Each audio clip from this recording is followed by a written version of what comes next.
Bonjour à tous et bienvenue sur boursicoté.com pour cette nouvelle analyse technique Forex et matières premières avec une paire de devises euro-dollar donc qui confirme son retournement de tendance. La semaine dernière, j'attire votre attention ici sur cette séquence qui avait provoqué donc le changement de dynamique sur cette paire de devises.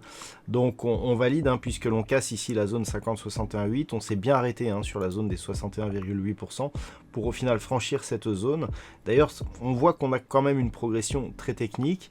Alors on le voit dès que l'on a le mouvement ici, c'est-à-dire on a le changement de tendance ici, on casse la moyenne mobile 20 exponentielle, on vient s'appuyer ici sur le support, on casse le support, on vient sur la bolle inférieure, contact sur la zone des 1,2230, on revient marquer ici juste un contact sur la moyenne mobile 20 exponentielle et on confirme le mouvement par une cassure ici d'un 22,30 et on poursuit le mouvement. Donc retracement ici des 38,2, il a bien été travaillé sur cette phase et la zone 50-61,8, on avait une zone ici proche des 1,22, elle est bien travaillée aussi, on vient ici chercher le 61,8, on le casse, on casse la zone des 1,2158 et on retrouve la zone des 61,8 ici comme zone de résistance. Donc on est clairement ici sur une poursuite baissière. Et donc avec cette attaque ici de la zone des 1.2158, on augmente la probabilité d'avoir un retracement total de la dynamique qui pourrait nous ramener ici légèrement sous la zone des 1.2080 puisque nous avons un objectif désormais sur 1.2058. Donc pour l'instant, c'est la configuration. On a toutefois un petit signal de retournement ici sur les histogrammes du MACD, alors qu'on a eu un quasi-contact ici sur la zone de survente du RSI. Donc il va falloir surveiller.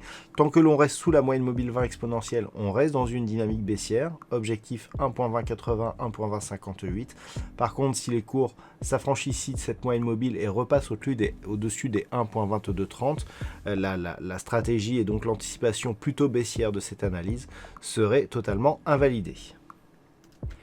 Sur la paire de devises livre sterling contre dollar américain, là aussi nous avons une attaque plutôt baissière, puisqu'après avoir résisté ici sur le deuxième retracement à 38,2% de Fibonacci, que je vous avais indiqué la semaine dernière, eh bien on a cassé cette zone, on est quasiment venu ici sur le retracement à 50%. Avant de marquer ici un rebond technique.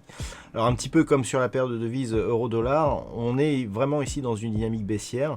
Là aussi, on a eu une cassure relativement technique. On n'est pas venu directement au contact de la bande de Bollinger inférieure, mais une fois que ce contact a été réalisé ici, eh bien, on a bien retrouvé la moyenne mobile 20 exponentielle ici qui agissait comme une zone de résistance. Et puis, on a confirmé avec un nouveau plus bas significatif qui est venu chercher ici le support des 1,35. On a quelque peu rebondi avant de casser cette zone. Alors, on revient au-dessus sur la première tentative de cassure. Tant que l'on ne dépasse pas ici cette moyenne mobile 20 exponentielle, on reste dans un flux baissier. On peut noter d'ailleurs que le point bas significatif est très proche ici d'un support qui était déjà identifié sur une dynamique précédente. Donc clairement, par rapport ici à ce mouvement, tant que l'on ne repasse pas ici au-dessus de la moyenne mobile 20 exponentielle, on reste dans un flux baissier qui pourrait appeler à une cassure ici de cette zone de support, auquel cas on pourrait poursuivre le mouvement jusque cette zone ici 50-61,8 dans laquelle il n'y a pas grand chose. Malheureusement, le support il est vraiment ici juste au-dessus et donc on risque ici d'avoir, en cas de cassure ici de cette zone, eh bien, une poursuite en direction ici des 1.3310 et là d'un point de vue global, eh bien, on commencerait à avoir une dynamique qui s'affaiblirait énormément. Alors on n'avait pas une énorme dynamique sur ce mouvement, il n'y a qu'à regarder l'amplitude ici de cassure du précédent point haut significatif, elle n'est pas énorme. Donc si on revient ici sur cette zone des 1,3310 et que l'on casse ici ce niveau, eh bien on pourrait bien avoir un vrai signal de retournement de la dynamique moyen terme. Au niveau de l'or, on continue également à évoluer sur une dynamique baissière relativement forte. Là aussi, ça a été très technique, on le voit ici sur cette phase de retournement. On était donc précédemment au-dessus de la moyenne mobile 20 exponentielle. On casse cette moyenne mobile. On vient ici au contact de la bande de Bollinger inférieure. La moyenne mobile 20 exponentielle ici agit comme résistance. Nouveau point bas significatif. on augmente ici la dynamique. Et chose très intéressante, c'est que cette zone ici des 1850, qui était l'objectif de consolidation de ce mouvement, eh bien elle agit comme zone plutôt de résistance désormais. On l'a cassée directement et depuis elle agit comme résistance. Et lorsque l'on regarde un petit peu ce qui se passe sur des anciennes cotations, on avait bien donc cette zone des 1850 ici, support et support ici, et on avait ici cette zone d'évolution qui évoluait quasiment sur les mêmes niveaux, à savoir 1850 ici en tant que résistance, et puis une zone ici horizontale, une zone intermédiaire à 1822 dollars l'once, bien, qui fait office de support. Et il serait tout à fait possible que l'on reste ici dans ce range pendant quelques temps. Alors, d'un point de vue global, on resterait ici dans une dynamique baissière, mais si tel était le cas, si 1850 ici redevenait la résistance donc de la dynamique très court terme, eh bien on pourrait avoir un autre mouvement baissier qui pourrait donc casser ici cette zone des 1822 dollars l'once, auquel cas on viserait un retour possible ici sur la zone des 1790 voire 1765 dollars l'once. Et puis enfin sur le WTI, eh bien nous sommes toujours ici dans une dynamique plutôt haussière, malgré une phase de consolidation très court terme que nous avons observée aujourd'hui.